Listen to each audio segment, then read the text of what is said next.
le cycle, je fais un petit rappel. Donc, la glycolyse, on a vu la néoglucogénèse, on a vu aussi le cycle de Krebs, les différentes navettes, malate aspartate et glycérol phosphate, le devenir de NADH et de est formé au cours de la glycolyse avec les différentes fermentations alcooliques et lactiques ou bien le pyruvate qui va être transformé en acétyl-CoA. Et donc là, on va commencer un nouveau chapitre sur le métabolisme du glycogène.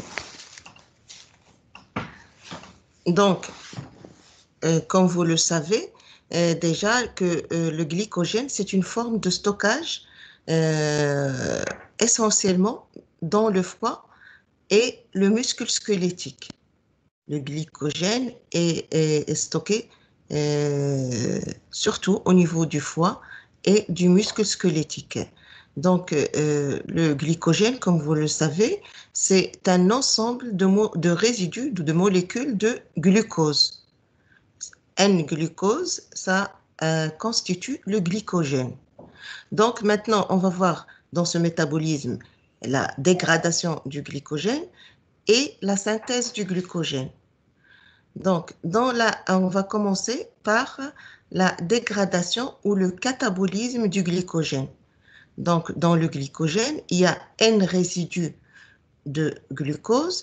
Ce glycogène va se dégrader petit à petit, c'est-à-dire qu'on va enlever à chaque tour de catabolisme une molécule de glucose.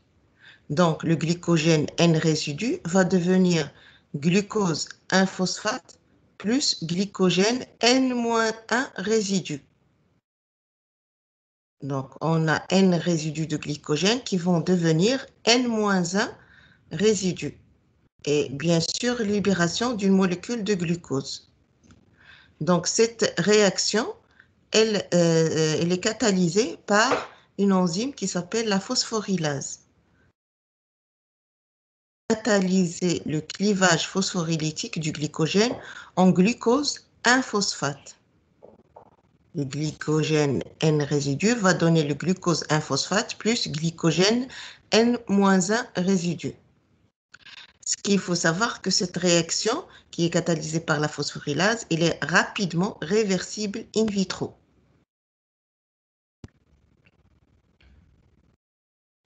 Donc, je vais essayer de faire ça en diaporama, si vous arrivez à voir mieux.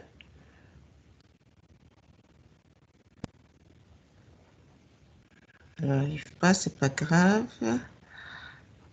Donc, une autre enzyme qui va intervenir dans le catabolisme du glycogène, c'est une enzyme qu'on appelle l'enzyme débranchant. Pourquoi débranchant? C'est parce que, comme vous le savez, le glycogène, il est constitué par des liaisons alpha 1,4 et des liaisons alpha 1,6 qui forment des branches.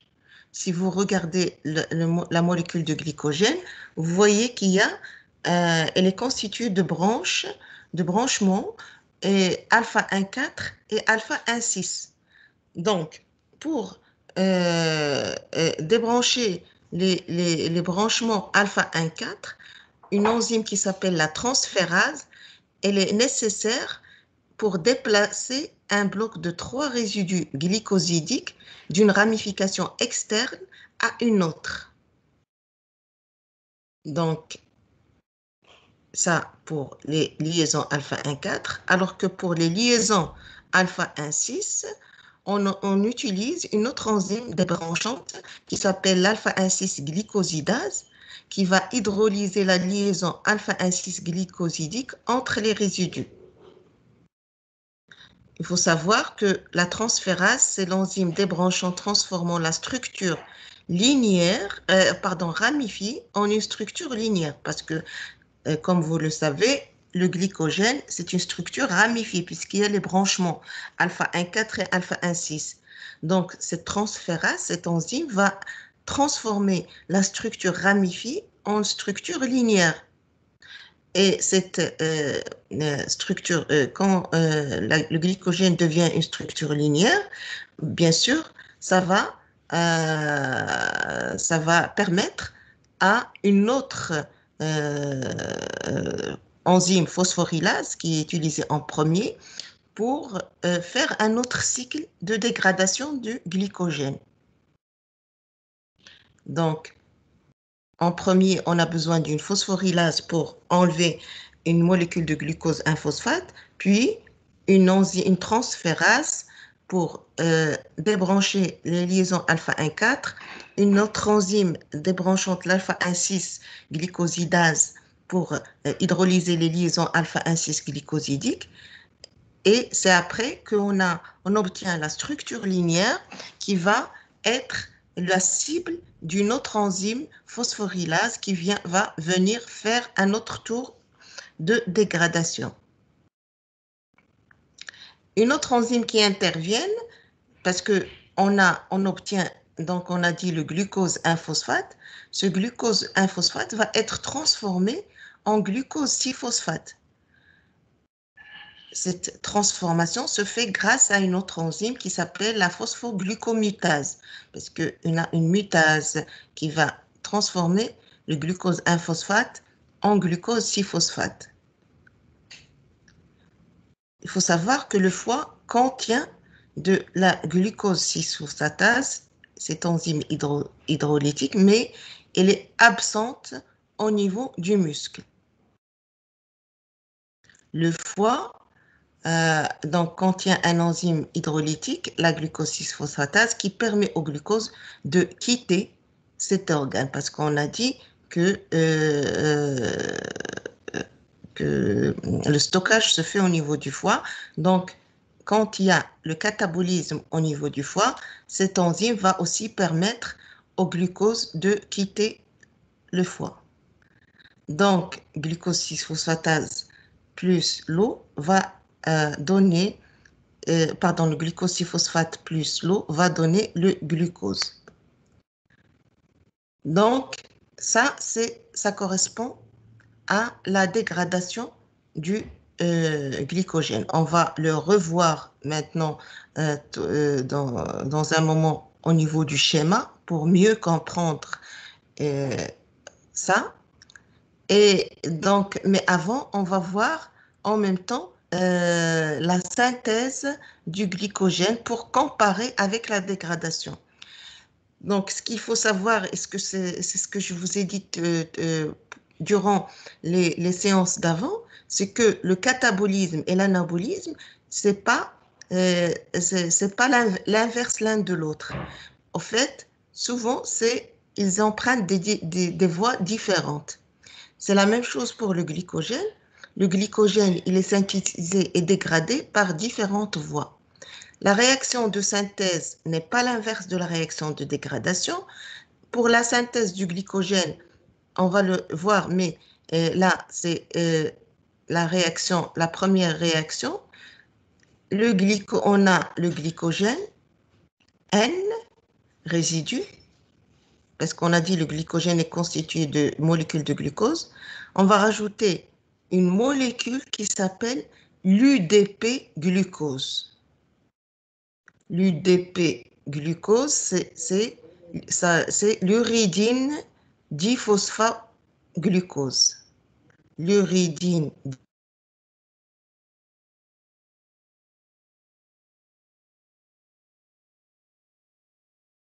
Un autre. Est-ce que vous avez toujours votre partage? Oui, madame. Oui. Donc, cette molécule UDP-glucose va rajouter une unité de glucose au glycogène N-résidu pour donner du glycogène N plus 1 résidu plus une molécule d'UDP. Donc, l'UDP-glucose va se lier au glycogène N-résidu pour donner du glycogène N plus 1 plus UDP. Alors que pour la dégradation, vous vous rappelez, on part du glycogène N plus 1 pour donner du glycogène N plus glucose 1-phosphate. Donc, la synthèse n'est pas l'inverse de la dégradation. Est-ce que c'est clair?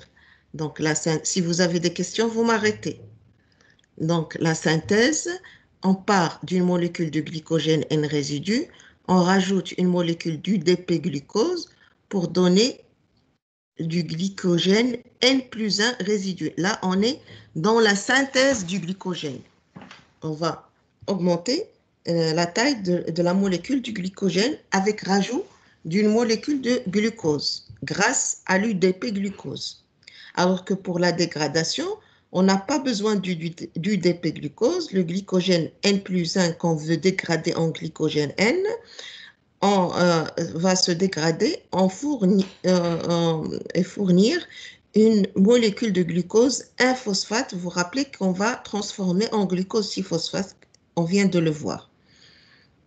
Le donneur de glycosyle est l'uridine, on a dit diphosphoglucose, et non pas le glucose 1-phosphate. Si c'était l'inverse, on aurait le glucose 1-phosphate qui va donner le N plus 1.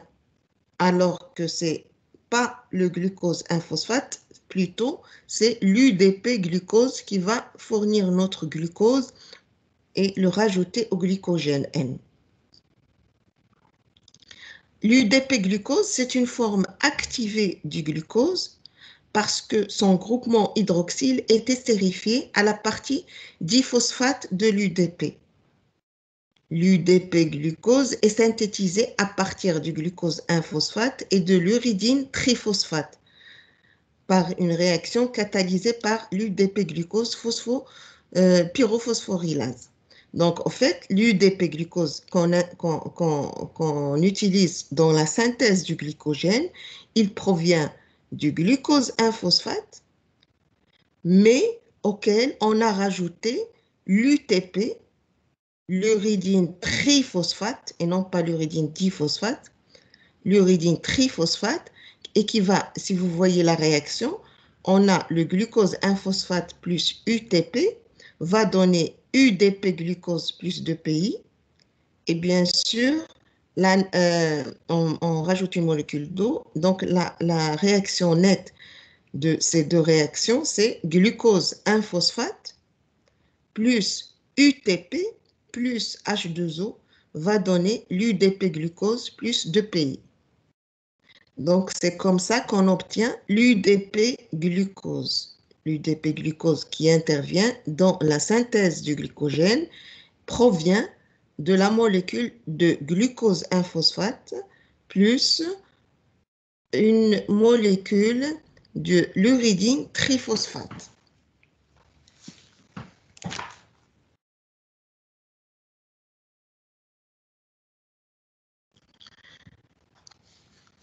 Il y a une enzyme qui intervient, qui s'appelle la glycogène synthase, qui va catalyser le transfert du glucose de l'UDP-glucose à la chaîne en croissance. La chaîne en croissance parce qu'on est dans la synthèse du glycogène.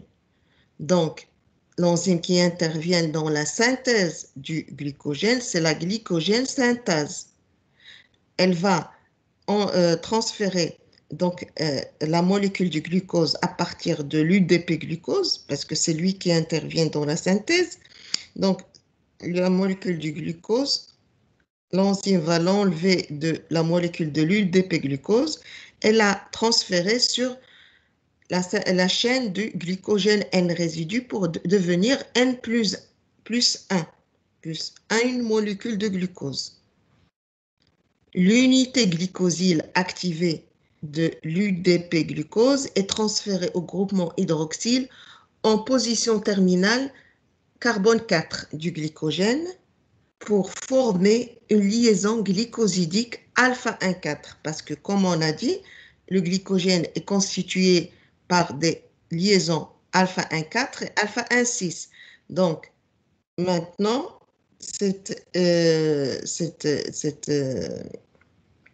ce transfert de glucose va se faire en position C4 pour former un branchement alpha 1,4. L'UDP est déplacé par le groupement hydroxyle terminal de la molécule de glycogène en croissance.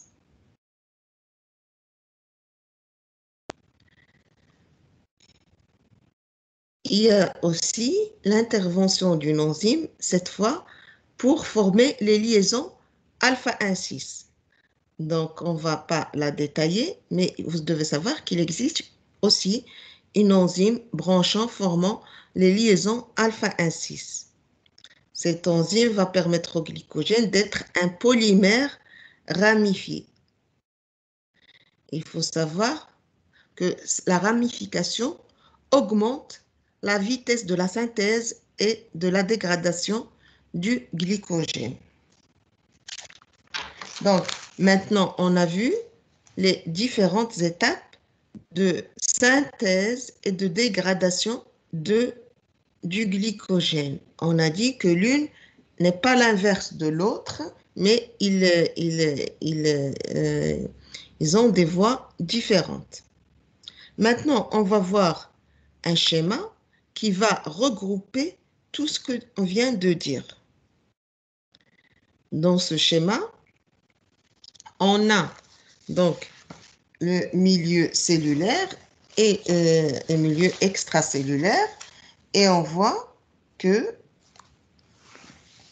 on a à droite la dégradation du glycogène et à gauche la biosynthèse du glycogène. Donc, on part du glucose, par exemple, pour la synthèse, on part du glucose qui va rentrer dans la cellule et grâce à une molécule d'ATP, on va obtenir le glucose 6-phosphate. Le glucose 6-phosphate, on a dit, va se transformer en glucose 1-phosphate et grâce à une molécule d'UTP, on a dit, vous vous rappelez, on va obtenir une molécule UDP-glucose. Cette molécule UDP-glucose, en se liant à une chaîne de glycogène N résidus, N molécules de glucose, va donner une molécule de glycogène N plus 1 glucose en libérant la molécule du DP. Donc là, on a la synthèse de glycogène N plus 1 à partir du glycogène N-glucose en utilisant l'UDP glucose. Maintenant, la dégradation du glycogène N plus 1 en glucogène N.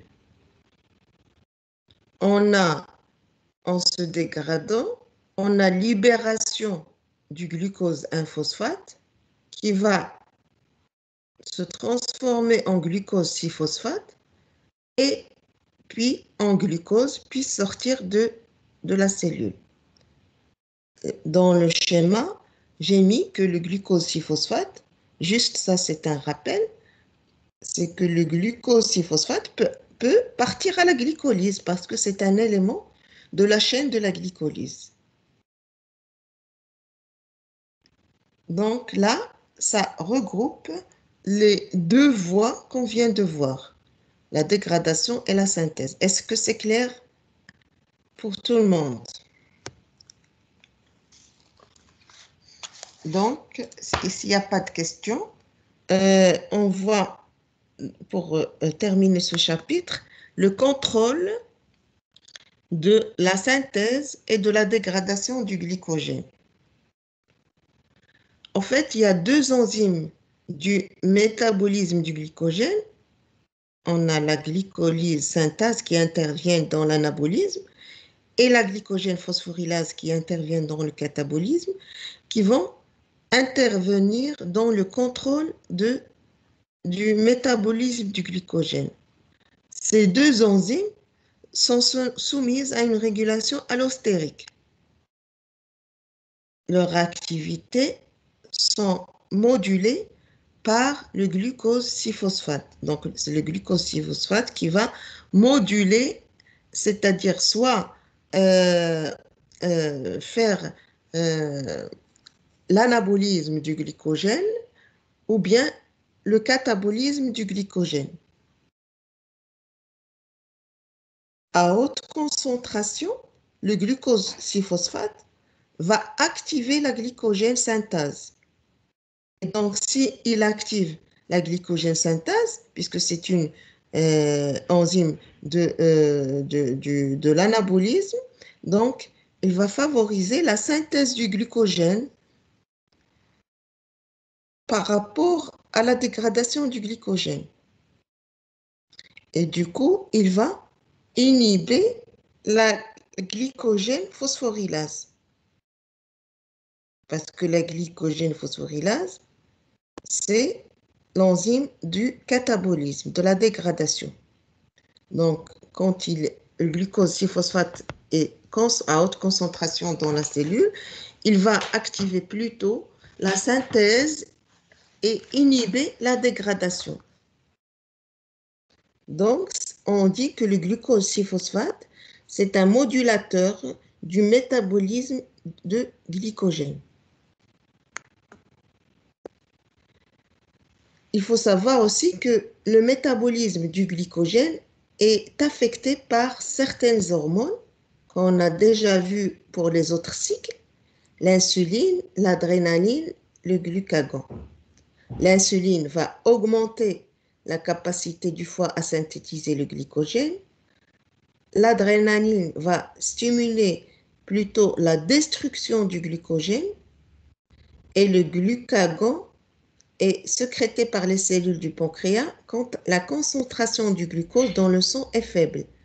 Et du coup, il va augmenter la concentration sanguine du glucose et stimuler la dégradation de glycogène dans le foie. Donc, ces hormones vont intervenir dans la régulation du métabolisme du glycogène, l'insuline, l'adrénaline et le glucagon.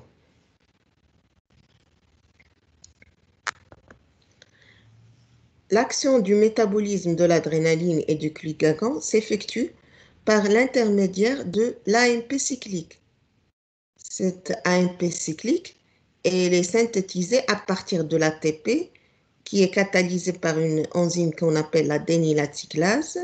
Et cette enzyme elle est liée à la membrane plasmique.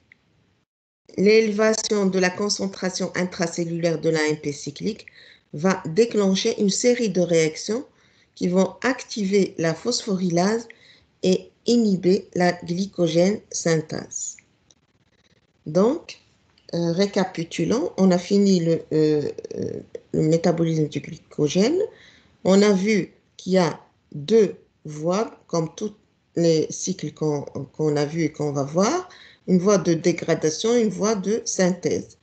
Bien sûr, les deux voies ne sont pas l'une l'inverse de l'autre, ils empruntent des chemins différents.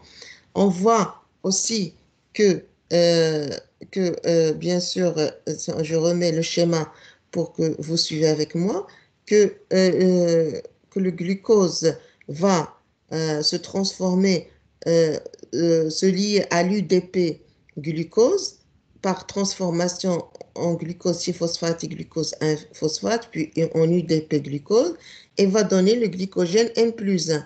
La dégradation du glycogène va donner libre à une molécule de glucose 1-phosphate qui va se transformer en glucose et donc sortir de la cellule.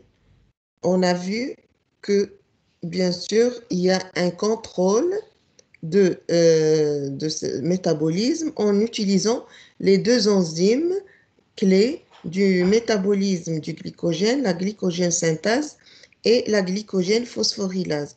Le contrôle le plus important se fait au niveau du glucose 6-phosphate par modulation pour moduler cette synthèse et cette dégradation, et qui a trois hormones qui interviennent aussi, c'est l'insuline, l'adrénaline et le glucagon. Donc, si vous n'avez pas de questions, on passe à un autre chapitre. Est-ce que vous avez des questions?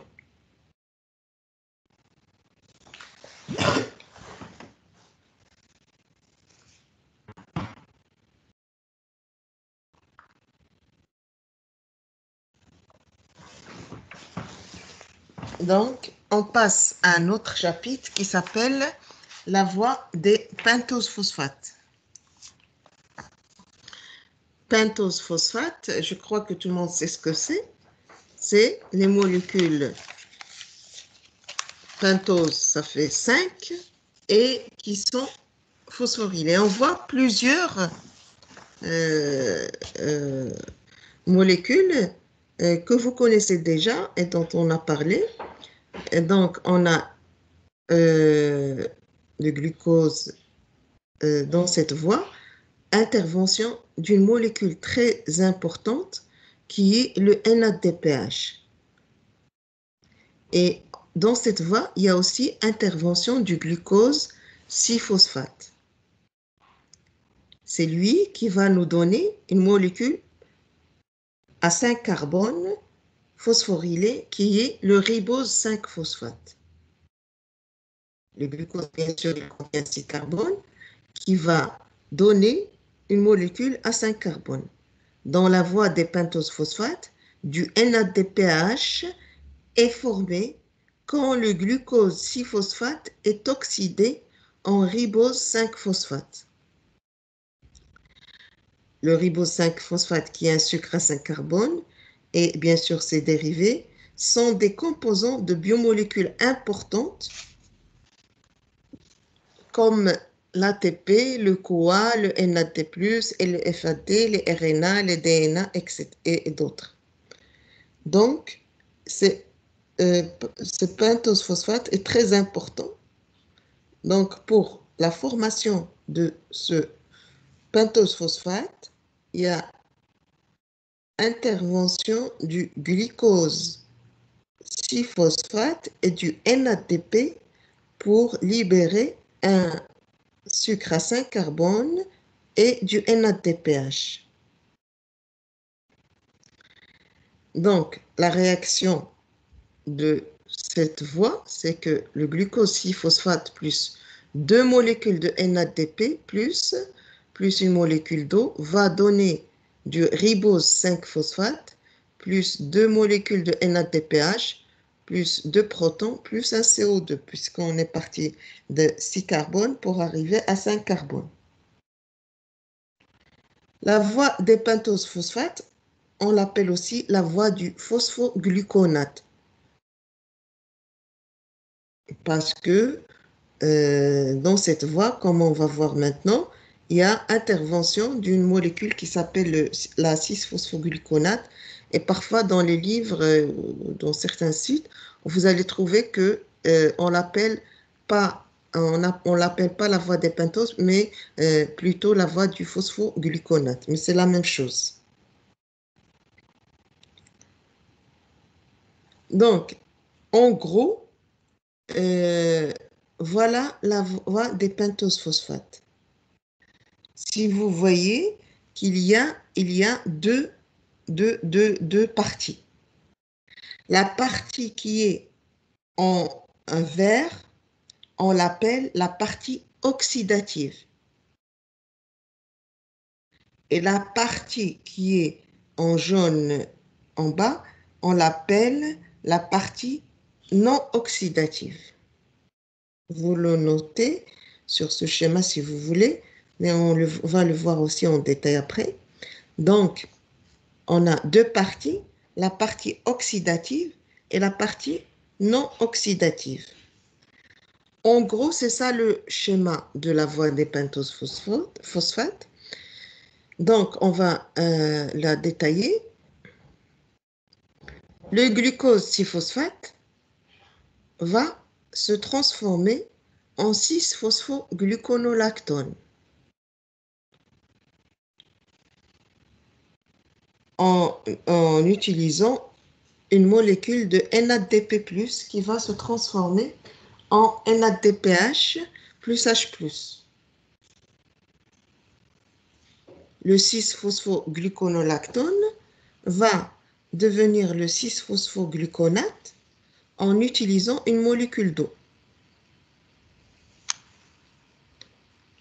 Le 6-phosphogluconate va se transformer en ribulose 5-phosphate en utilisant une molécule de NADP+. Ça correspond à la partie oxydative. Maintenant, ce ribulose 5-phosphate va se transformer en ribose, soit en ribose 5-phosphate, soit en xylulose 5-phosphate. Le ribose 5-phosphate va plus le xylulose 5-phosphate va donner une molécule de cédohéptulose 7-phosphate plus un glycéraldéhyde 3-phosphate. Ces molécules vont pouvoir se transformer en fructose 6-phosphate plus érythrose 4-phosphate. Le fructose 6-phosphate peut aller vers la glycolyse. L'érythrose 4-phosphate peut aussi aller vers la glycolyse, mais en se transformant en fructose 6-phosphate plus glycéraldéhyde 3-phosphate, en utilisant une molécule de xylulose 5-phosphate. On va détailler toutes ces molécules, mais avant, les chiffres 1, 2, 3, 4, 5, 6, 7, 8 correspondent à des enzymes qui sont soit des transaldolases, soit des transcétolases, soit des épimérases ou bien des isomérases. Donc, bien sûr, dans chaque réaction, on a intervention d'une enzyme.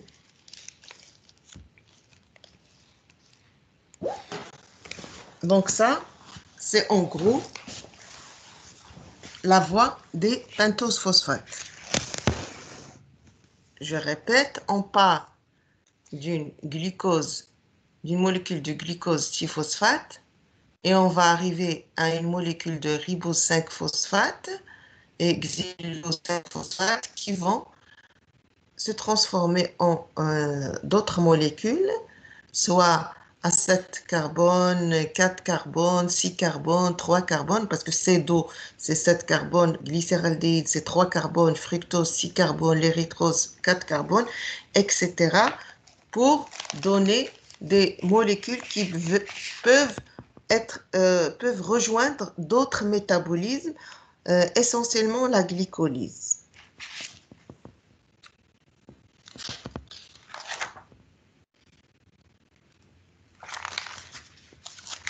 Donc, on va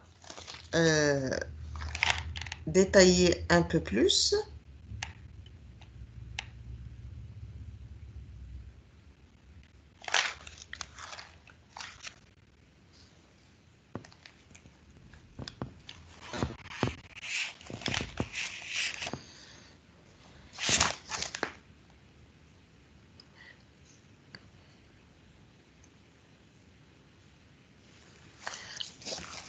On va commencer par la partie oxydative de la voie des pentoses phosphates.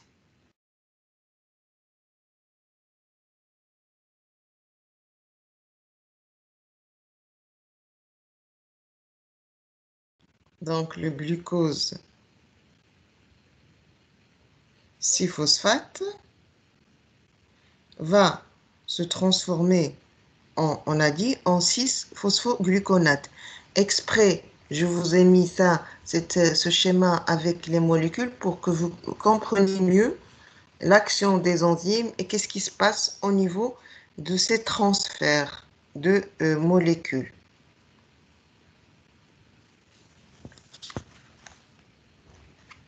Donc, le glucose 6-phosphate va se transformer en 6-phosphogluconolate gluconolactone en utilisant une molécule de NADP+. Puis, grâce à une molécule d'eau, on a formation du 6-phosphogluconate.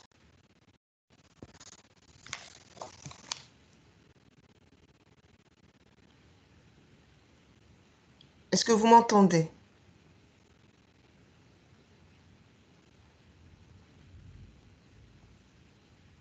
Oui, madame.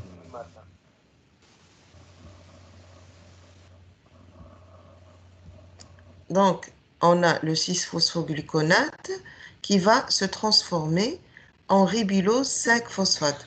Qu'est-ce que vous voyez? Il y a ici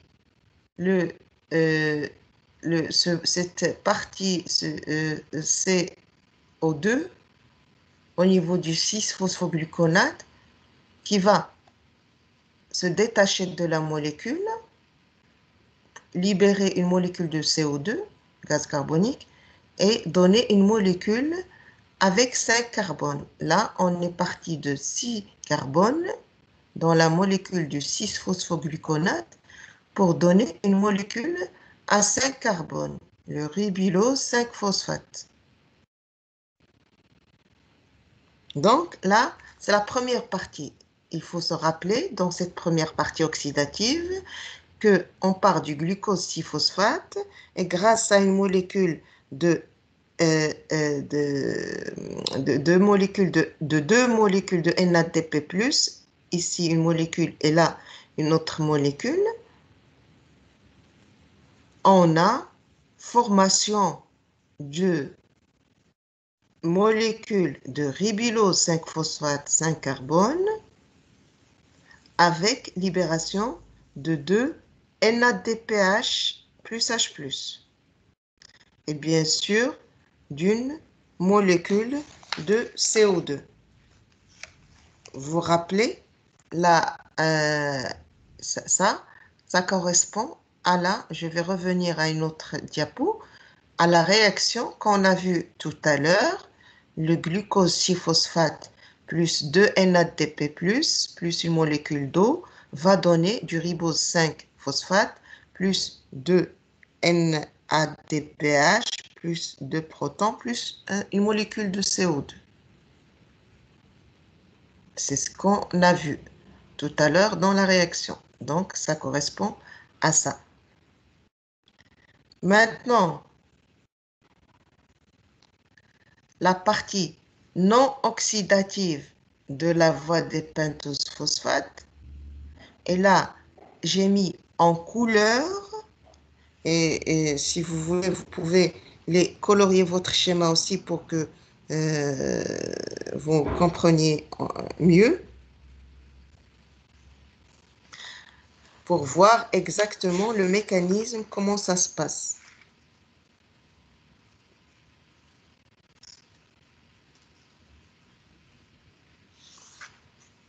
Je peux vous laisser un petit moment si vous voulez colorier pour se rappeler après comment ça se passe le mécanisme exactement.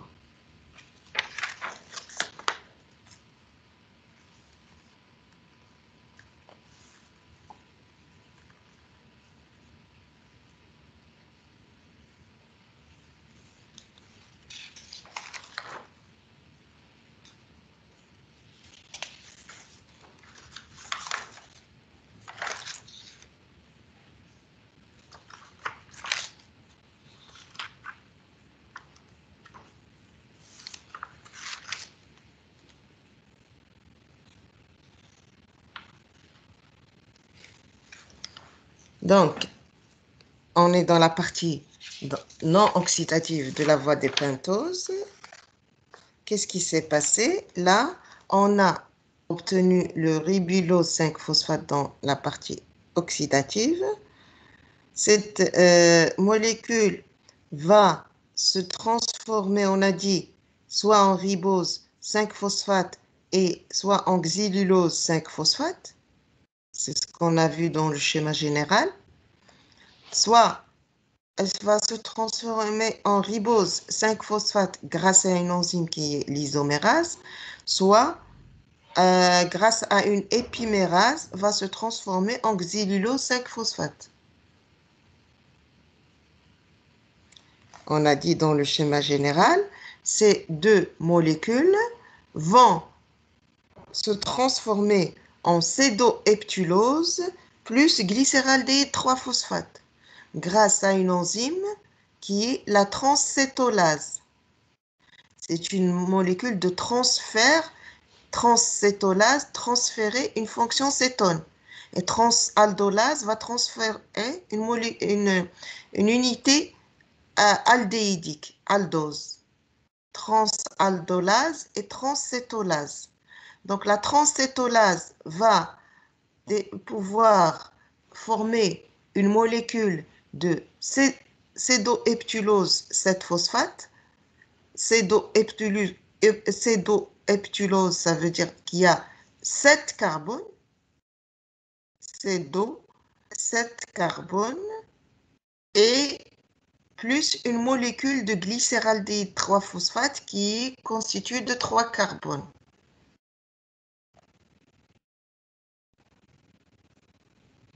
Donc, grâce à la transcétolase, on a la formation d'une molécule de 7 carbones et d'une molécule de 3 carbones.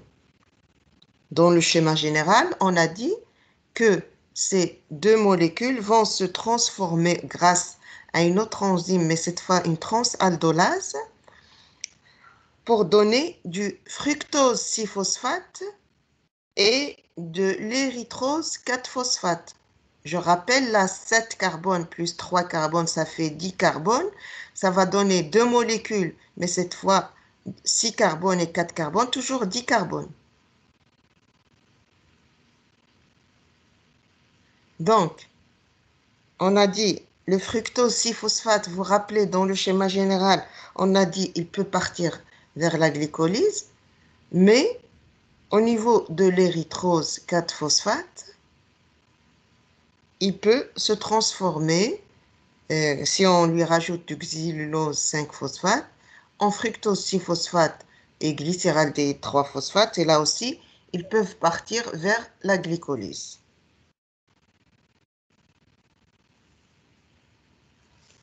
Est-ce que c'est clair pour tout le monde?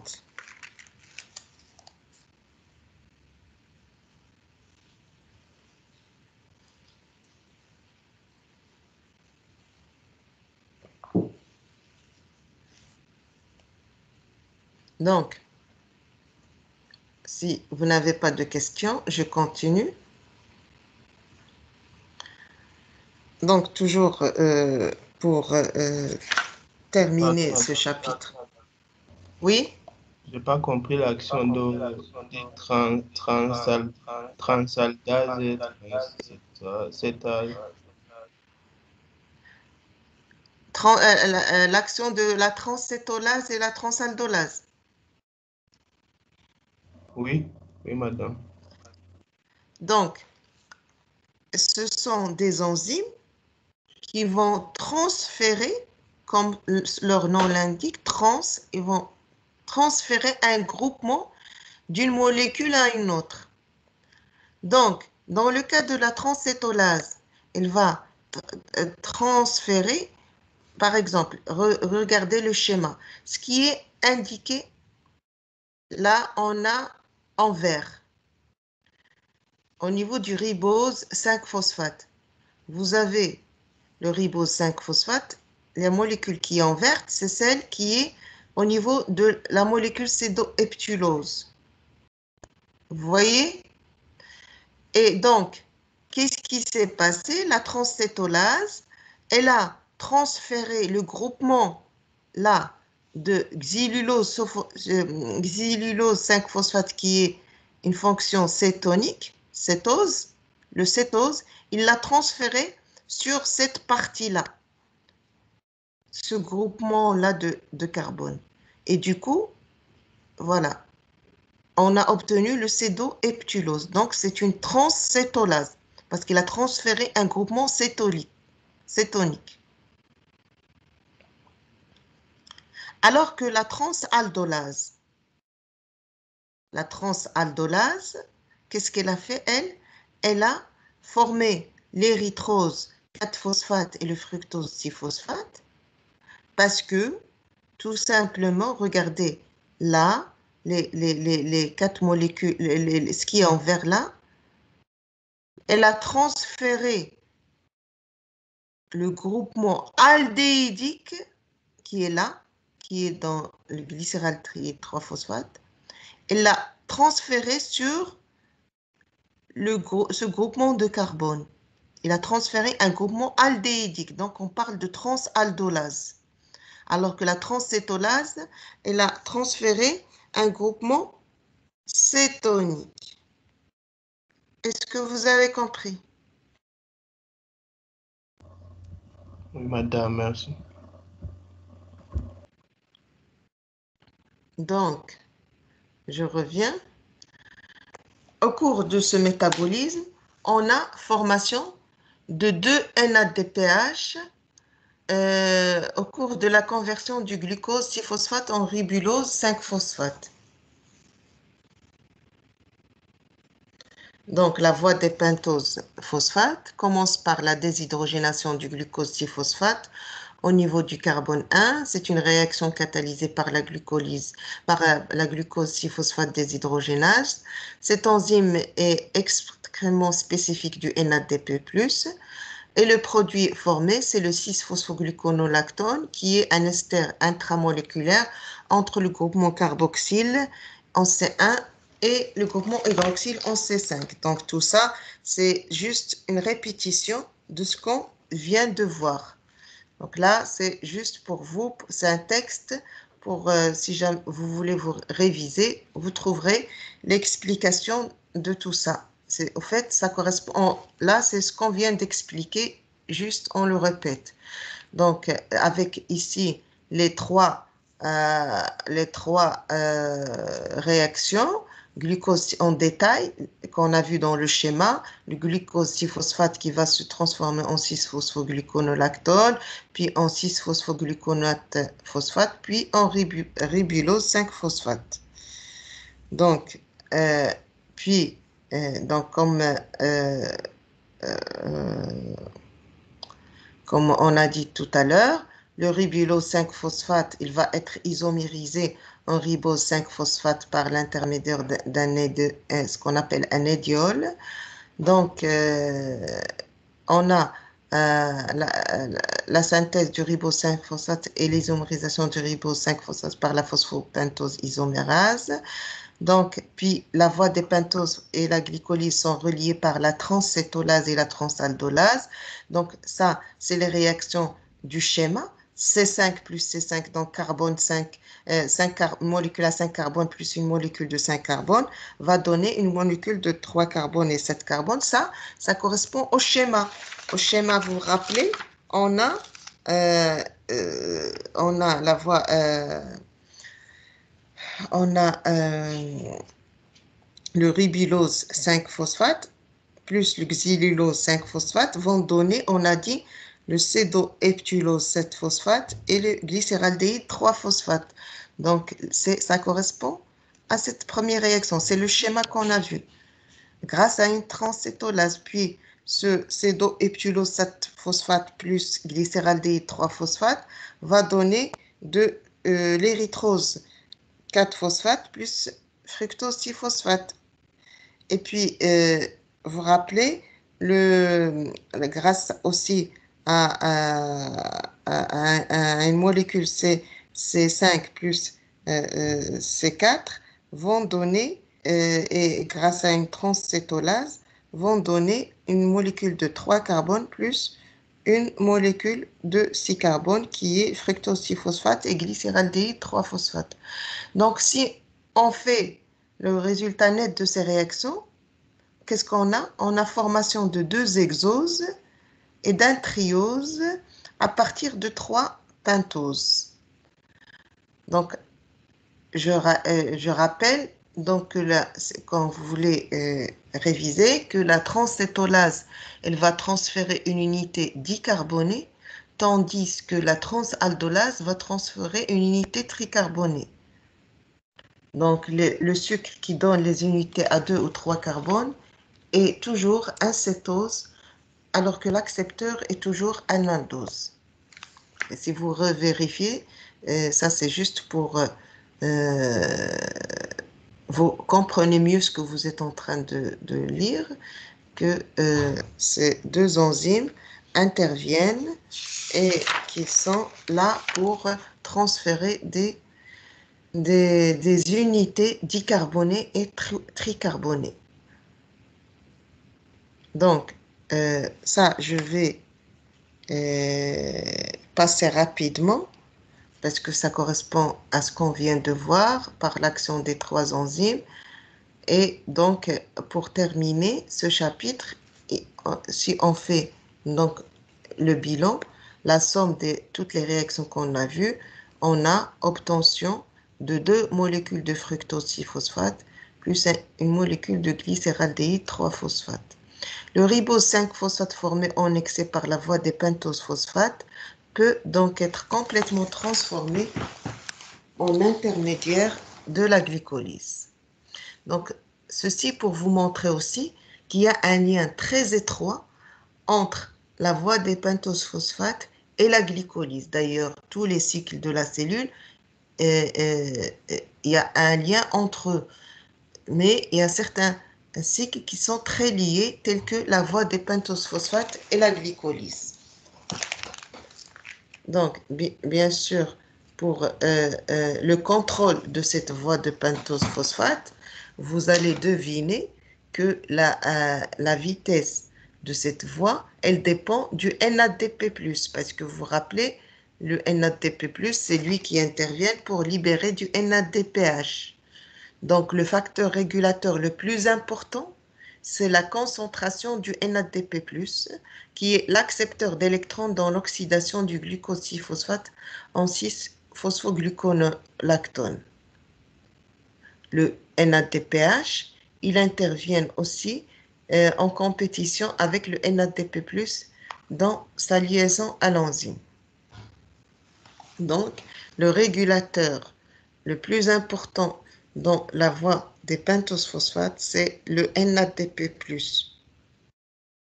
Le NADPH peut aussi entrer parfois en compétition avec le NADP+. Mais c'est le NADP+, qui est le régulateur le plus important. Donc, si vous avez terminé, si vous avez tout compris, pardon, on passe à un autre chapitre qui est très lent par rapport aux autres, qui est le métabolisme des acides gras.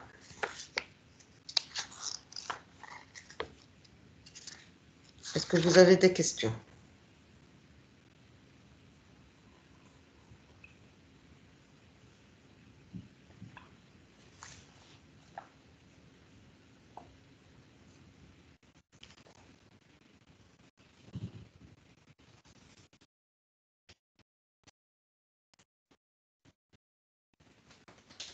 On passe au métabolisme des acides gras. Donc, je crois que tout le monde sait ce que c'est que les acides gras. Les acides gras qui ont 3 rôles physiologiques connus et entre plusieurs rôles, il y a 3 principaux rôles. Sont les éléments constitutifs des phospholipides et des glycolipides, sont les dérivés d'acides gras qui vont servir d'hormones et de messagers intracellulaires, et sont des molécules de carburant, d'énergie. Ils sont stockés sous forme de triacylglycérol et qui sont des esters non chargés de glycérol qu'on appelle les triglycérides. Il existe plusieurs types d'acides gras qui diffèrent par la longueur de leur chaîne et leur degré d'insaturation. Vous avez fait les TP de biochimie structurale et vous savez que des lipides. Et vous avez qu'il y a des lipides saturés, bien sûr, insaturés, etc., longs, plus courts. Donc, il y a plusieurs types d'acides gras. L'utilisation des graisses comme source de réserve commence donc parce qu'on a dit, ce sont des molécules carburants, donc ils vont cette utilisation de ces acides gras comme source de réserve commence par l'hydrolyse des triglycérides par des lipases, des triglycérides qui vont donner du glycérol et des acides gras. Donc, les acides gras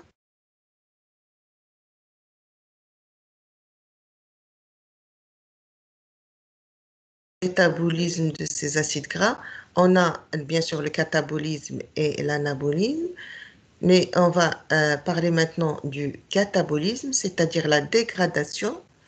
Les acides gras sont dégradés par l'élimination séquentielle de 2 unités carbonées. Donc, comme vous le savez, les acides gras sont constitués d'unités carbonées, de plusieurs unités carbonées, et donc, comment ça commence par la dégradation, ça commence par l'élimination de 2 unités carbonées. Ce mécanisme de dégradation des acides gras, on l'appelle le mécanisme d'oxydation des acides gras. On parle de mécanisme d'oxydation. Donc, bien sûr, comme on a dit, il y a plusieurs types d'acides gras, saturés, insaturés, longs, courts, etc., pairs, impairs. Mais nous, on va pour l'instant parler de l'oxydation des acides gras saturés.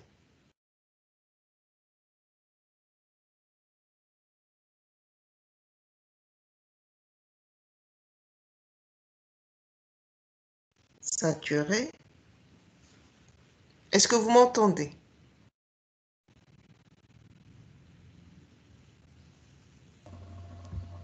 Oui, madame.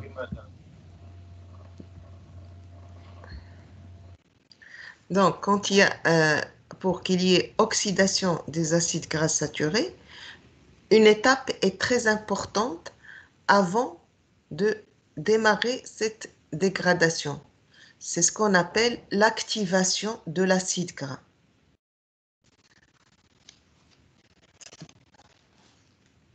Cette étape d'activation d'acide gras est très importante.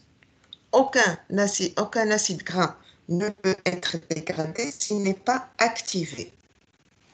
Or, les acides gras sont oxydés dans les mitochondries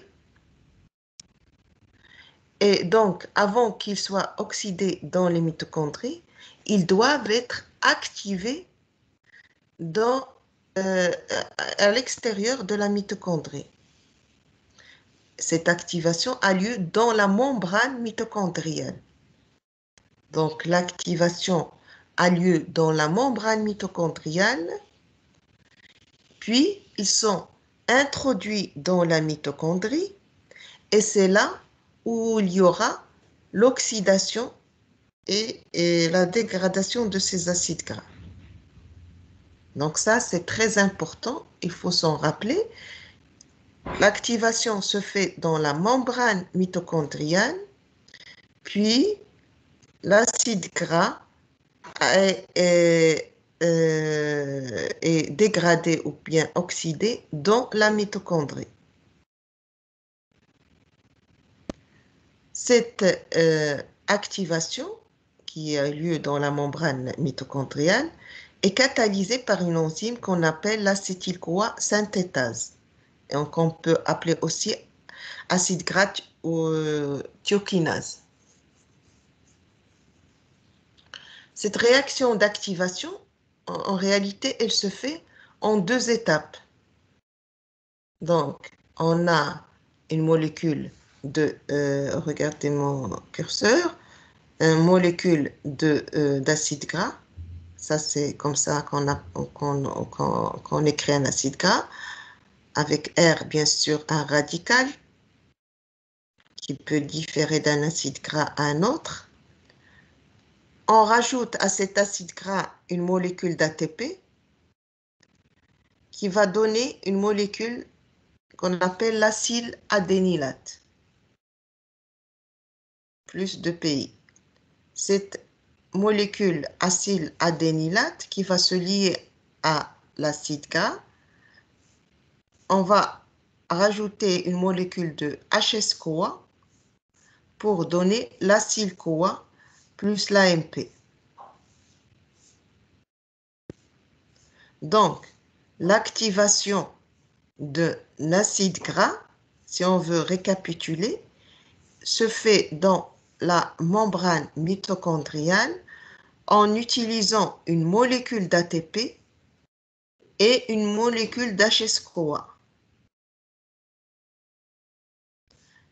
Du coup, l'acide gras non actif va devenir actif en devenant un acyl-CoA. Un acyl-CoA, c'est-à-dire une molécule d'acide gras qui va lier une molécule CoA.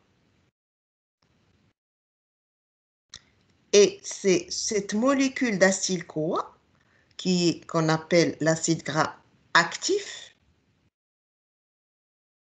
va pouvoir démarrer le mécanisme de dégradation.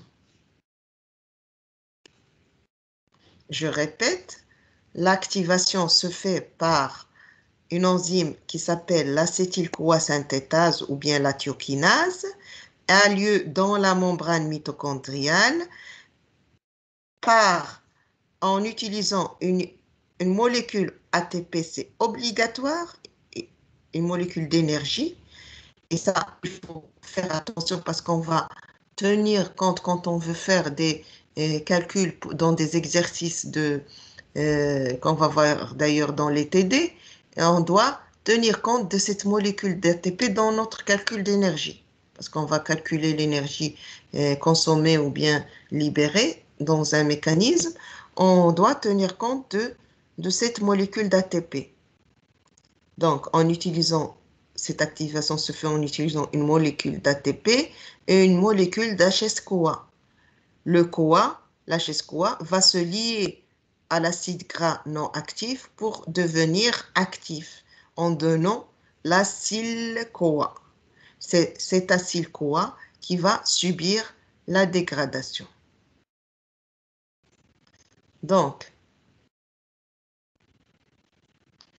un acyle-CoA saturé est dégradé par une séquence récurrente de 4 réactions.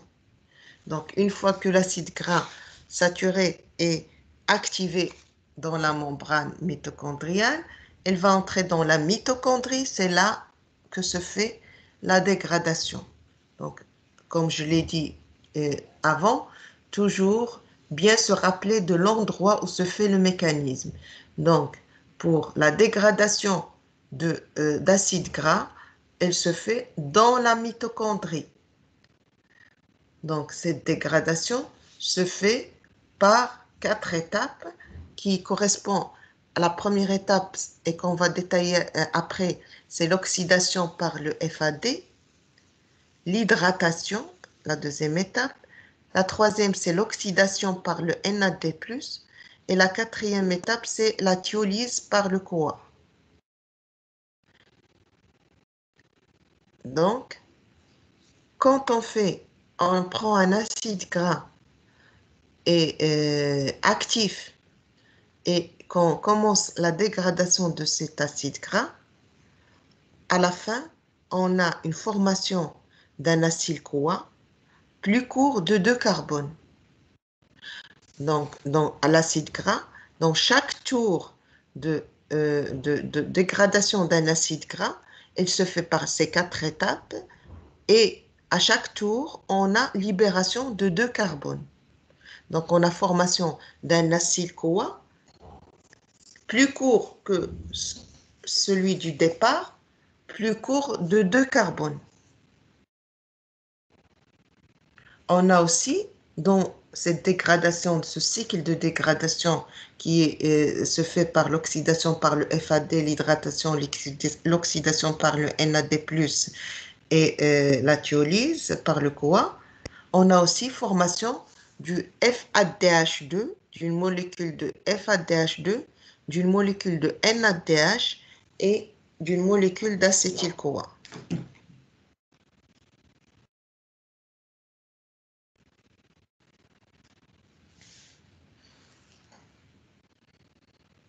Maintenant, on va voir en détail tout ça.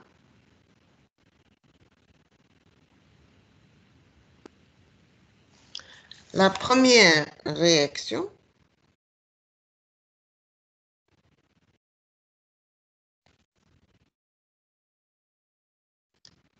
on a un acyl-CoA plus une enzyme liant le FAD qui va se transformer en trans delta de NOIL-CoA plus enzyme avec cette, donc FADH2.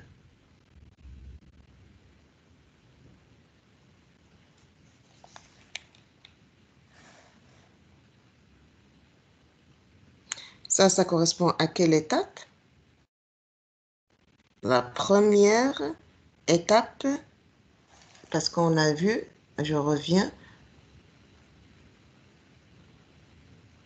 oxydation par le FAD.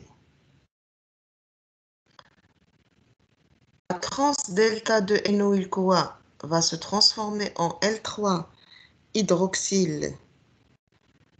hydroxyacyl-CoA grâce à une enzyme NOIL-CoA hydratase. Ça, c'est l'hydratation.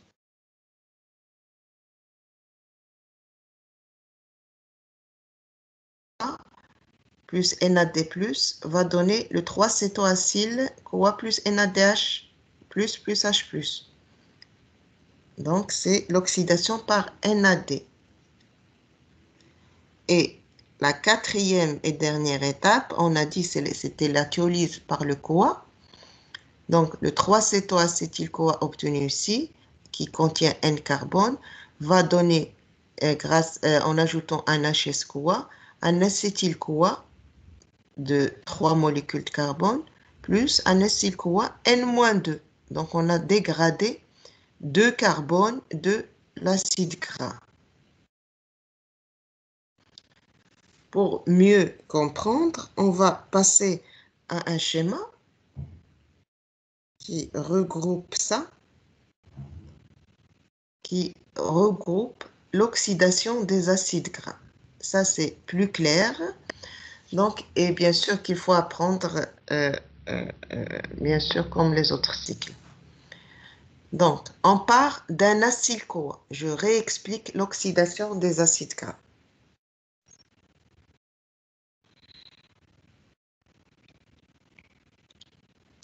L'acyle-CoA, donc on a un acide gras. Avant d'arriver à l'acyle-CoA, comme on a dit, un acide gras ne peut être dégradé que s'il est activé. Et on a dit l'activation, il se fait dans la membrane mitochondriale grâce à de l'ATP. Et donc, on aura un acyle-CoA. Donc, un acyle, j'espère que tout le monde sait ce que c'est qu'un acyle. Donc, ça, c'est un acyle lié à un CoA. Donc, un acétyl, c'est ce qu'on va obtenir, c'est-à-dire une molécule avec 2 carbones. C'est ce qu'on obtient à la fin. Et l'acyle, c'est une molécule avec plusieurs carbones. Le radical R, ça dépend de l'acide gras.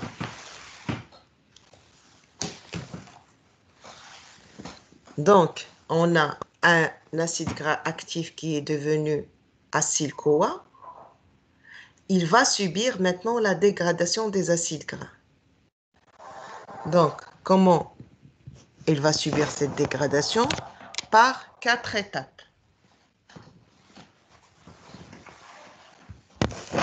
La première étape, on a dit, c'est l'oxydation par FAD. l'oxydation par FAD. Donc, l'acyle-CoA va se transformer en trans-delta 2 NOYL-CoA. Cette transformation va libérer une molécule de FADH2. Le trans-delta 2 NOYL-CoA va subir une hydratation, c'est la deuxième étape, pour donner le L3-hydroxyacyle-CoA. La troisième étape, c'est une oxydation par NADH, cette fois, et non pas FAD, donc qui va donner d'ailleurs une molécule de NADH plus H+, et va devenir le 3-cétoacyle-CoA. Le 3-cétoacyle-CoA va subir une thiolyse, vous vous rappelez, par le CoA, c'est-à-dire que le CoA va intervenir pour donner un acétyl-CoA, 2 carbone, parce qu'on a dit dégradation de 2 carbones, plus un acyl-CoA amputé de 2 atomes de carbone, donc un acyl-CoA dont on a enlevé 2 carbones. Ça, c'est une étape, c'est la première, c'est un cycle de dégradation d'un acide gras. C'est-à-dire que si l'acide gras est plus long, on veut le dégrader, on doit refaire un autre cycle. Donc, l'acyle-CoA amputé de 2 atomes de carbone va refaire un autre cycle et faire une oxydation à FAD, une hydratation, une oxydation à NADH, puis une thiolyse, et va être amputé de 4 atomes de carbone. Et si on veut encore faire le dégradé, on va refaire le cycle, une oxydation par FAD, une hydratation, une oxydation par NADH, une thiolyse, et va être amputé de 6 carbones, ainsi de suite. À chaque tour, on va lui enlever une molécule à 2 carbones.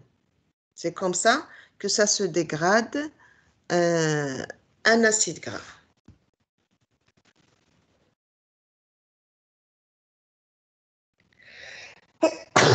Pardon.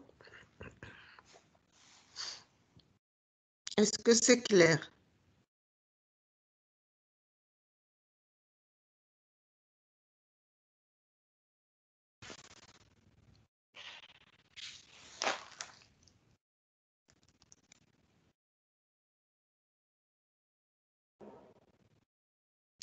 Est-ce que vous avez des questions?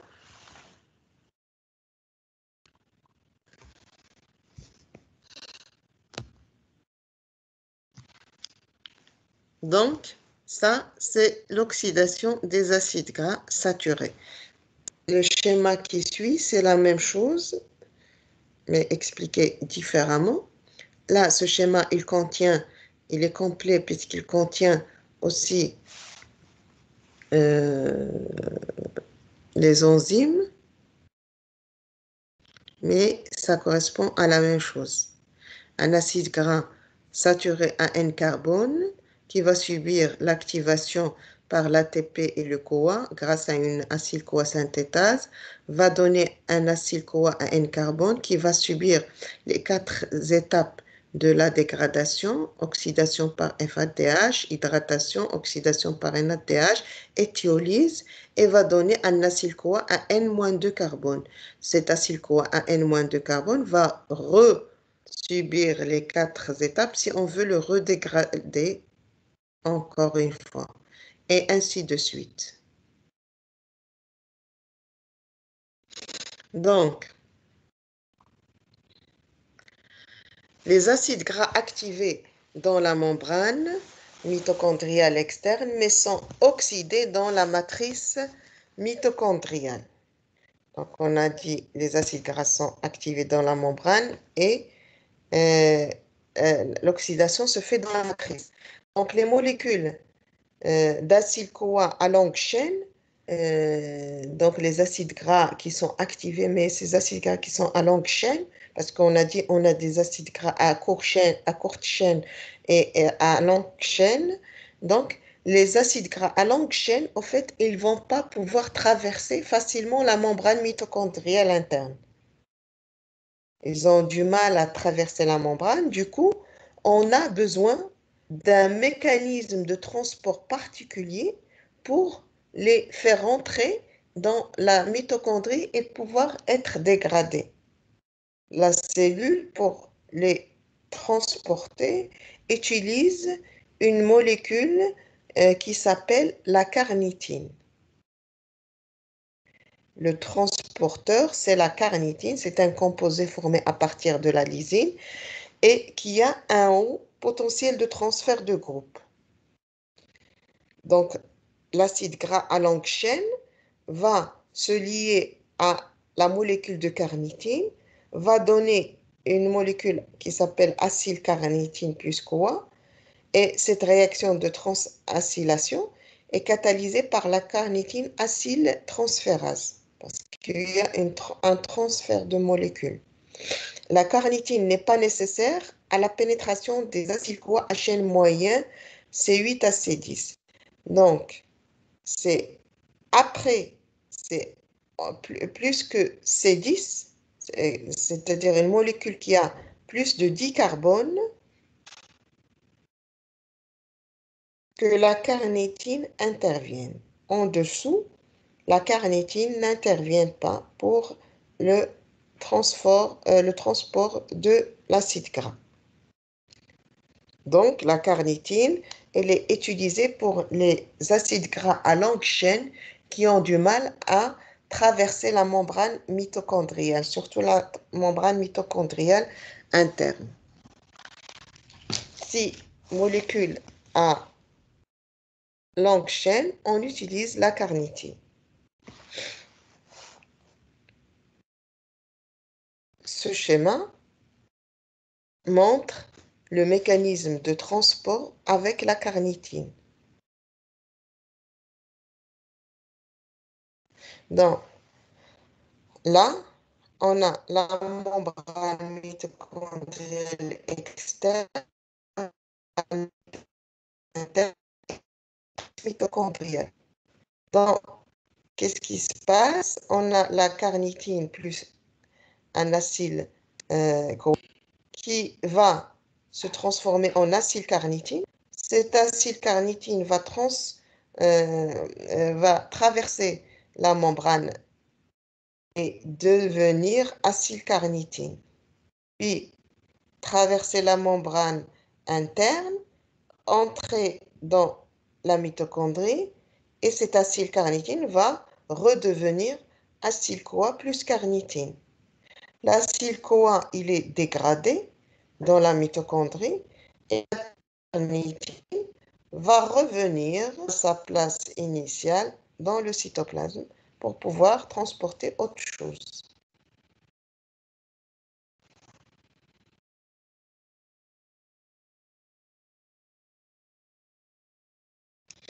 Donc,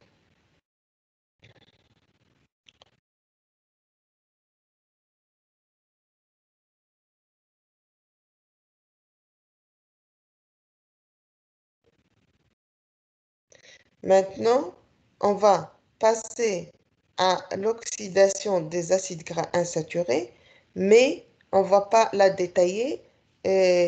Donc, juste rapidement, parce qu'un peu plus complexe, et on va surtout parler des acides gras monoinsaturés. Parce qu'il y a des acides gras ils ont une seule saturation, on parle de monoinsaturés, et d'autres qui ont plusieurs, donc polyinsaturés. Donc, beaucoup de réactions sont les mêmes que celles des acides gras saturés. En effet, seules deux enzymes supplémentaires sont nécessaires dans le cas d'un acide gras insaturé. Donc, l'acide gras insaturé, il est activé puis transporté à travers la membrane mitochondriale interne de la même manière que les acides gras saturés. Puis, il subit ensuite 2 cycles de dégradation effectués par les mêmes enzymes que celles de la bêta-oxydation des acides gras saturés. Cependant, le 6-delta-3-dihydroxyacyle-CoA qui est obtenu au niveau des acides gras saturés n'est pas un substrat pour l'acyle-CoA déshydrogénase. Parce que comme si vous l'avez remarqué, vous allez le voir à tête reposée quand vous allez réviser, qu'il y a une double liaison entre le carbone 3 et le carbone 4, qui va empêcher la formation d'une autre liaison entre le carbone 2 et le carbone 3. Donc, ce composé qui est obtenu le 6-delta-3-dihydroxyacyle-CoA ne peut pas introduire une autre double liaison. Pour pouvoir lever cette impossibilité, il va déplacer la position et la configuration du 6-hydroxyacyle-CoA grâce à une isomérase et va devenir un trans-delta-2 dihydroxyacyle-CoA. En fait, c'est l'étape la plus importante dans ces acides gras monoinsaturés qui diffèrent des acides gras saturés. Donc, pour la dégradation des acides gras saturés, il faut savoir qu'il y a 2 enzymes supplémentaires nécessaires, une réductase et une isomérase. La réductase, il réduit la double liaison et elle utilise le NADPH. La double liaison 6-delta-3 entre C3, on a dit, et C4 empêche la formation de la double liaison entre C2 et C3. Et l'isomérase va convertir la double liaison 6-3 en trans-delta-2 pour obtenir l'intermédiaire normal de la bêta-oxydation. Donc, ce qui est ce problème au niveau de la double liaison, au niveau du produit de la bêta-oxydation, 2 enzymes vont intervenir pour les acides gras insaturés. Pour régler ce problème, c'est la réductase et une isomérase. C'est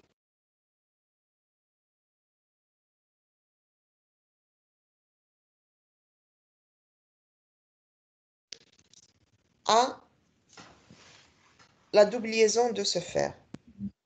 Ça, c'est le schéma de la dégradation des acides gras insaturés avec double liaison. Donc, on a l'acyle-CoA qui va se transformer en 2,4-diénoyl-CoA grâce à une déshydrogénation FAD. Cette 2,4-diénoyl-CoA va subir une autre déshydrogénation NADPH pour donner le 6-delta-3-NOyl-CoA. Grâce à une isomérase, on a l'obtention d'une trans-delta-2-NOyl-CoA qui va pouvoir entrer dans l'oxydation normale des acides gras.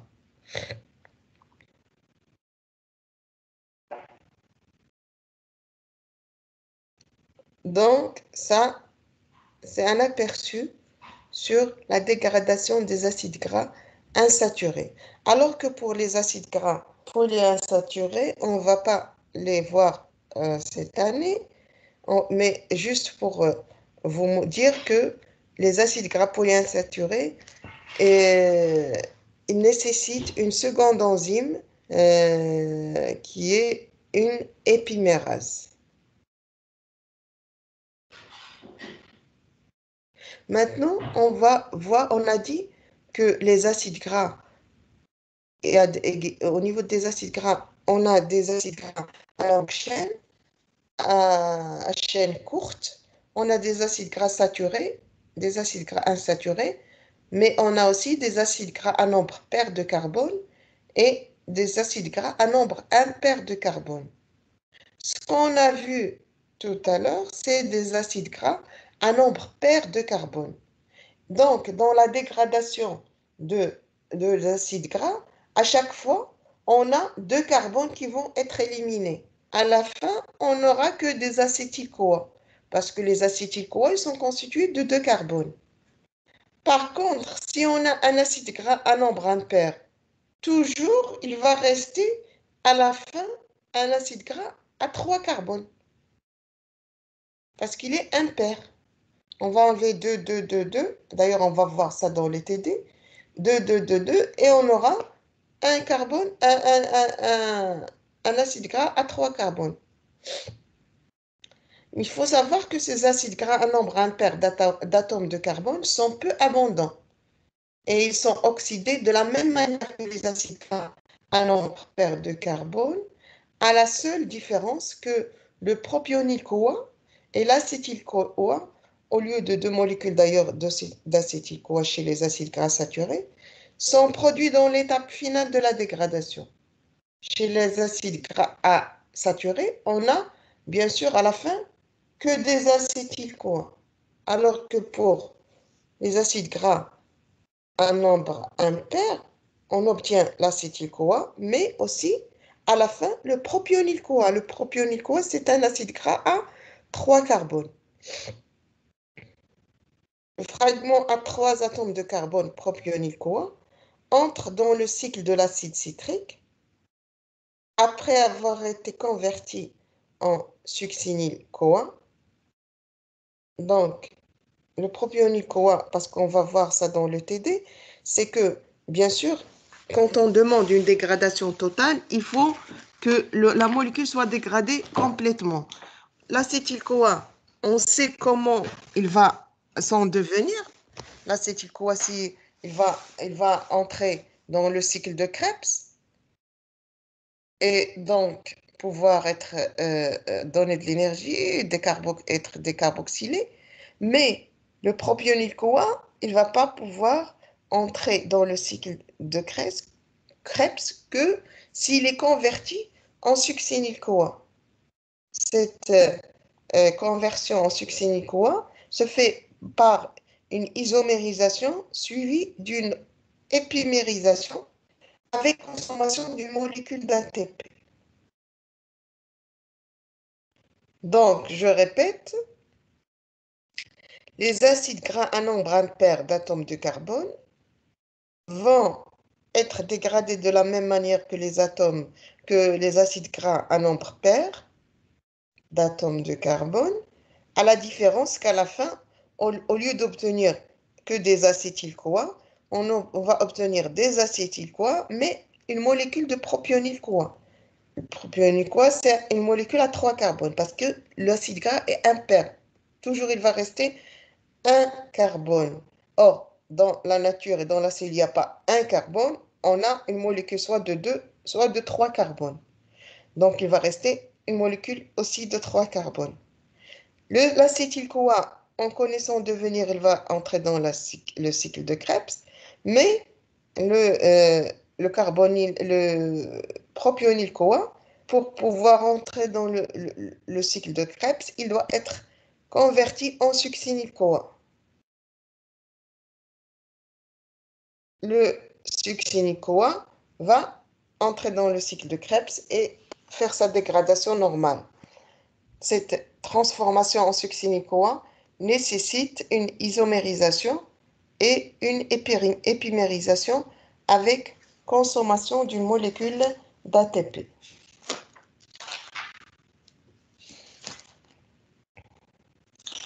Donc, avant de continuer, est-ce que vous avez, normalement, on s'arrête à quelle heure? Dans ce cours, vous avez 1h30 ou 2 heures? J'ai besoin d'une réponse. 1h30 madame.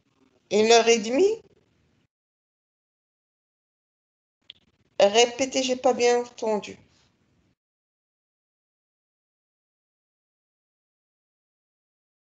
On s'arrête à 10h15. On s'arrête à 10h15. D'accord. Ouais. Donc, parce que vous avez un cours après. D'accord. Donc, je tiens à vous dire que la semaine prochaine, on va commencer les TD. Je vous ai envoyé sur Teams le calendrier des TD et je vais vous envoyer cette semaine le premier TD que vous devez préparer et je vous conseille de lire votre cours à fur et à mesure parce que vous n'aurez pas le temps à la fin parce que la dernière semaine des TD, après vous aurez l'examen. Donc, je préfère que vous préparez bien votre TD. Essayez de le faire, même si vous ne savez pas, essayez de le faire. Et lisez bien votre cours et essayez d'apprendre les réactions en même temps. Vous n'aurez pas le temps à la fin. Et pour bien profiter de votre TD. D'accord? Donc, et bien sûr, si vous comprenez votre cours en même temps, vous n'aurez pas de mal à suivre l'autre cours qui est suivant parce que tout est lié. Donc, de préférence, vous lisez le cours avant et après, bien sûr. Donc, moi, je vais m'arrêter là parce qu'on va commencer la biosynthèse des acides gras et ça va demander un peu de temps puisque là, donc, je vais m'arrêter là et jeudi, on reprend la biosynthèse